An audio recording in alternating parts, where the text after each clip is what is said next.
Who are you really? Are you the body you see in the mirror? The stream of thoughts moving through your mind? The memories you hold?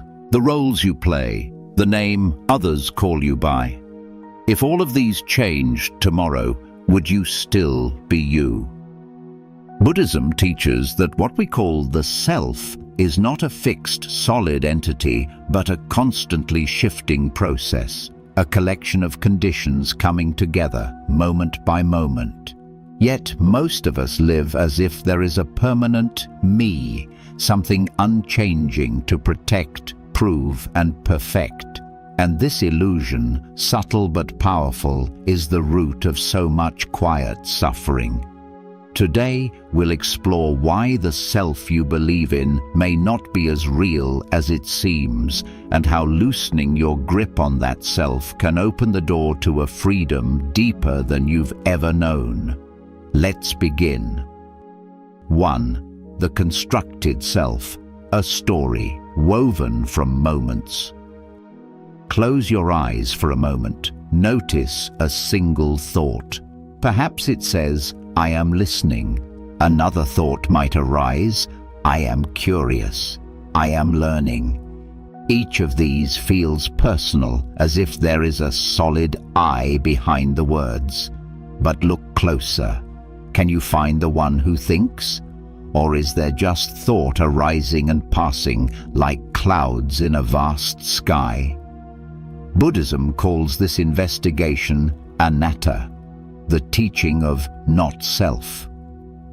The Buddha taught that what we take to be me is just 5 changing processes, known as the 5 aggregates: form, rupa, the body, sensations, physical elements; feeling, vedana, the pleasant, unpleasant, or neutral tones that arise with each experience; perception, sana, how we recognize and label the world; mental formations, sankhara, thoughts, emotions, habits, intentions; consciousness, vijnana, the bare knowing of experience.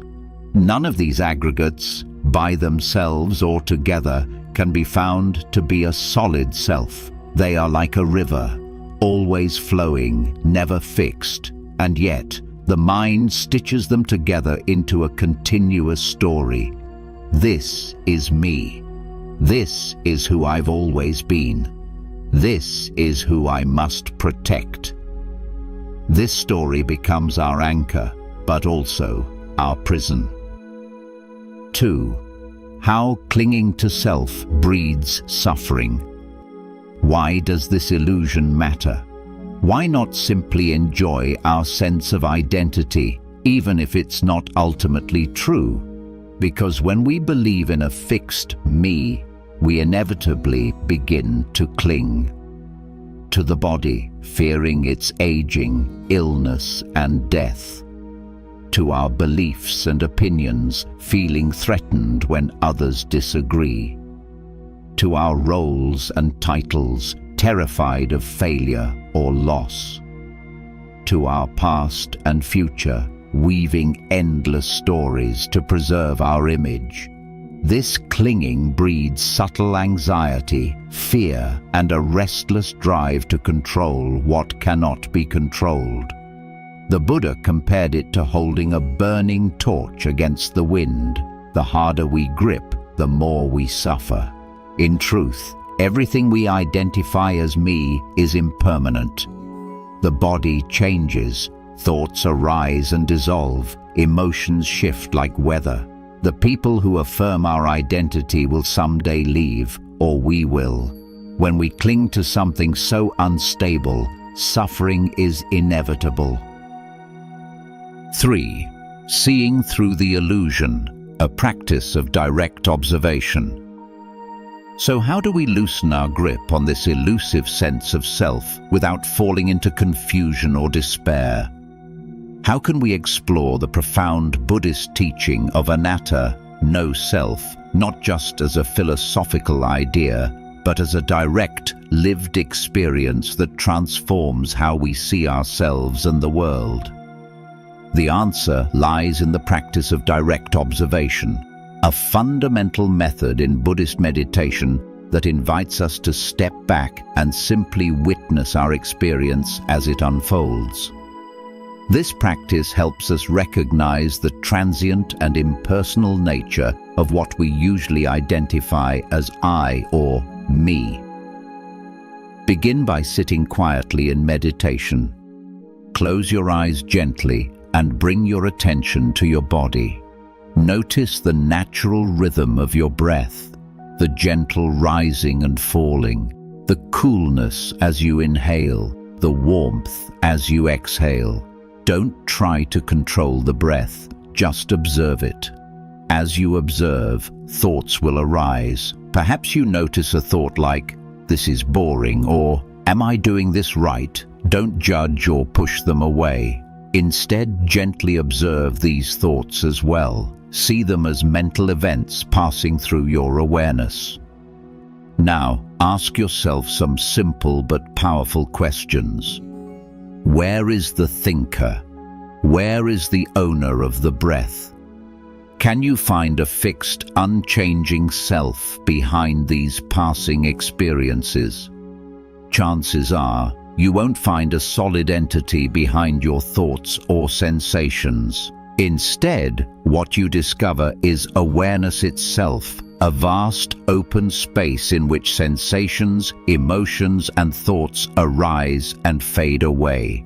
There is knowing, but no fixed knower. This insight is at the heart of Buddhist wisdom. It reveals that the self we cling to is not a permanent, isolated identity, but a fluid, dynamic process. We are not separate islands, but part of a continuous flow of experience. Zen master Huang Po beautifully expressed this truth. When no distinction exists between mind and object, that is the true state of reality. What this means is that the boundary between me and the world dissolves in deep awareness. There is simply life unfolding, moment by moment, without a separate self controlling or owning it. This practice of direct observation is not a denial of existence. It doesn't say you don't exist at all. Instead, it shifts your perspective from being a separate someone to becoming the spacious awareness in which everything appears and disappears. You begin to experience yourself not as a fixed thing, but as the open field of consciousness itself. As you cultivate this awareness, your attachment to a rigid identity naturally softens. You start to see through the illusion of a solid self and recognize the freedom that comes from living with an open heart and mind. This practice of direct observation is a powerful tool for anyone seeking to awaken from the illusion of self. It helps dissolve the barriers that separate us, revealing a profound unity with all life. By seeing clearly, without the filter of ego, we step into a deeper reality, one where peace, compassion, and clarity naturally arise. 4. The fear of losing me. For many people, the concept of no self, or anatta in Buddhist teachings, feels deeply unsettling, even frightening. We instinctively ask, if there is no self, what happens to my memories, my relationships, my dreams, and everything that makes me who I am? Will it all simply vanish? This fear often stops people from exploring the profound freedom that comes with understanding the true nature of the self. Buddhism does not teach annihilation or the destruction of our being. Rather, it teaches a path to freedom, freedom from the suffering caused by clinging to a fixed, fragile identity. This freedom is not about losing ourselves, but about letting go of the false notion that there is a permanent, unchanging me to protect. Imagine holding a handful of water. The harder you squeeze, the more it slips away between your fingers. But if you cup your hands loosely, the water stays gently resting there without effort. This simple image perfectly illustrates what it means to let go of the self. When we try to cling tightly to our identity, to the stories we tell about ourselves, we create tension and anxiety. But when we relax our grip, life flows more naturally and peacefully. Letting go of the egoic self doesn't mean giving up on life. Relationships continue, creativity flows, goals remain meaningful. But now these aspects of life are experienced without the constant strain of defending or proving who we are. We no longer feel the need to protect a fragile sense of self that is always at risk of being threatened. In fact, loosening this grip often makes life more vivid and alive. When we stop filtering every moment through the lens of, "How does this affect me?" or "What does this say about who I am?" we begin to see the world more clearly. The colors become sharper, the sounds richer, and our compassion deepens. Without the ego's interference, we connect more authentically with others and the present moment. The Thai forest master Ajahn Chah beautifully captured this truth when he said, "You see, in truth, there is no you who suffers, there is only suffering." When you understand this deeply, suffering begins to end. This insight reveals that suffering is not something inflicted on a fixed self, but a shared experience arising from the conditions of life itself. By releasing the illusion of a permanent self, we open the door to profound healing and peace. Understanding the fear of losing the me is an essential step on the spiritual path. It allows us to face our resistance and move toward a deeper truth, that true freedom lies not in holding on, but in letting go. 5. The role of impermanence, anicca. The teaching of anatta, the doctrine of no self, is inseparable from another essential Buddhist truth, anicca, or impermanence. These two are deeply intertwined. To truly understand one is to see the other more clearly. Take a single breath as a simple, everyday example. It arises naturally, lingers for a brief moment, and then quietly fades away. This cycle repeats without effort, endlessly. The same is true for every thought, every sensation, every emotion, and every role or identity we assume. Nothing remains fixed or permanent. Everything is in constant flux. Yet, despite this obvious truth, we habitually cling to a sense of self as if it were something solid and unchanging. We hold on to the stories we tell ourselves about who we are, to our past experiences, to our likes and dislikes, and even to our future hopes. We mistake these passing elements for a permanent I, but they are all transient phenomena. When we cling to a self, we are essentially grasping onto something that by its very nature will change and dissolve. This grasping is the root of suffering because it sets us up to experience loss, disappointment, and fear. The moment what we identify with shifts or disappears, suffering follows. But when we truly see impermanence, something fundamental shifts in us. We no longer expect things or ourselves to stay the same. We stop trying to hold life still or control its flow. Instead, we begin to embrace change as an inherent part of existence. This acceptance opens the door to a profound peace, a gentle surrender to the flow of all things, rather than a battle against them. The Buddha said, "All conditioned things are impermanent." When one sees this with wisdom, one turns away from suffering. When we integrate this insight deeply, we realize that clinging to permanence is a futile effort. Life's essence is movement, change, and becoming something new from moment to moment. The moment we relax our grip on permanence, we begin to live with more ease. We find a deeper freedom in the very impermanence that once seemed so threatening. 6. The fruits of letting go. What happens when we genuinely loosen our grip on the self? When we stop trying to hold on to a fixed identity, a solid I, what blossoms in that open space is nothing short of profound transformation. 1. Compassion deepens. The first fruit of letting go is a deepening of compassion. When we realize that our own identity is not a fixed possession, but a fluid, ever-changing process, something shifts inside us. We start to see our own thoughts, emotions, and sensations as passing phenomena, not permanent fixtures. This insight naturally extends outward. When we meet others, we recognize their experiences, anger, joy, fear, confusion, as equally transient.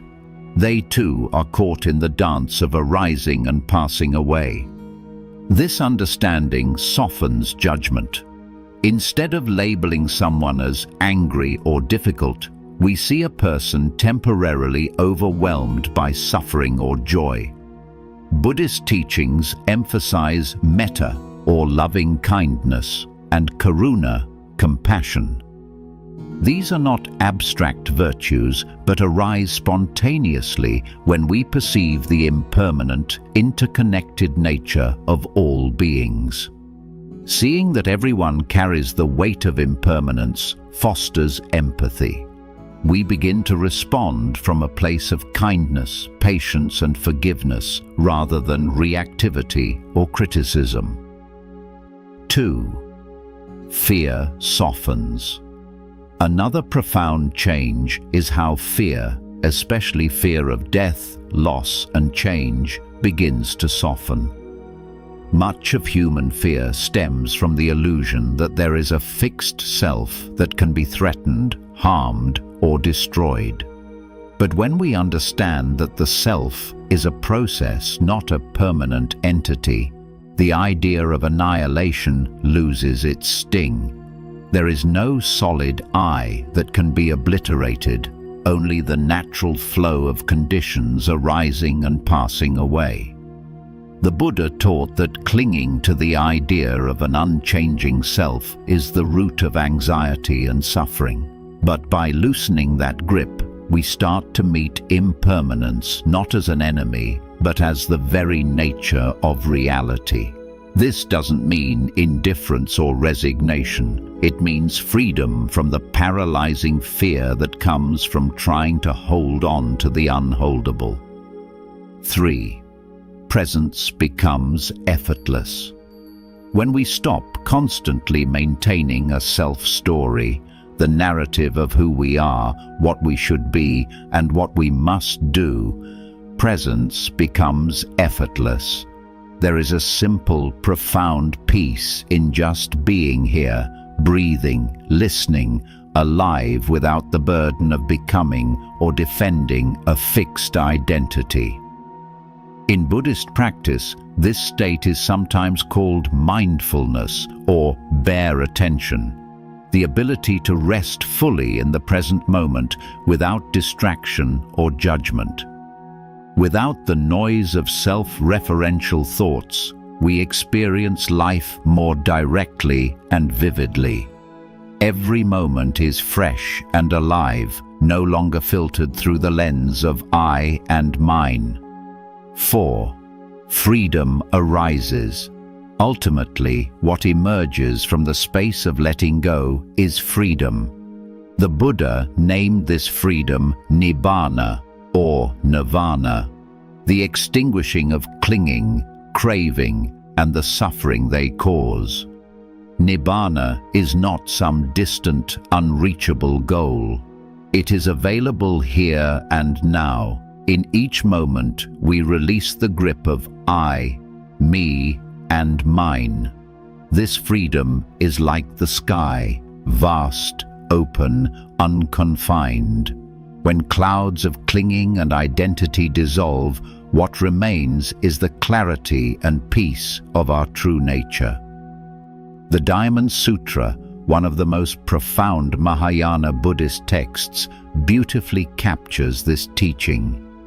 Thus shall you think of all this fleeting world, a star at dawn, a bubble in a stream, a flash of lightning in a summer cloud, a flickering lamp, a phantom, and a dream.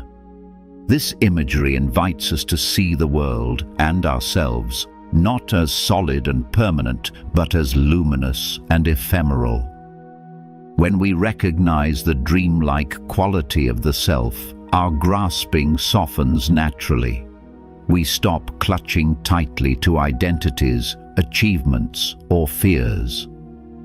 In that softening, peace blooms effortlessly. We come to live not from scarcity and defense, but from abundance and openness. And this, ultimately, is the gift of the spiritual path. The freedom to awaken fully to life as it is, transient, interconnected, and deeply alive. You are not who you think you are. Not because you are nothing, but because you are not a thing at all. You are a flow, a space, an openness in which all experience dances. When we loosen our grip on the story of me, we don't disappear, we awaken. We taste a freedom beyond clinging, beyond fear, beyond the restless search to be someone.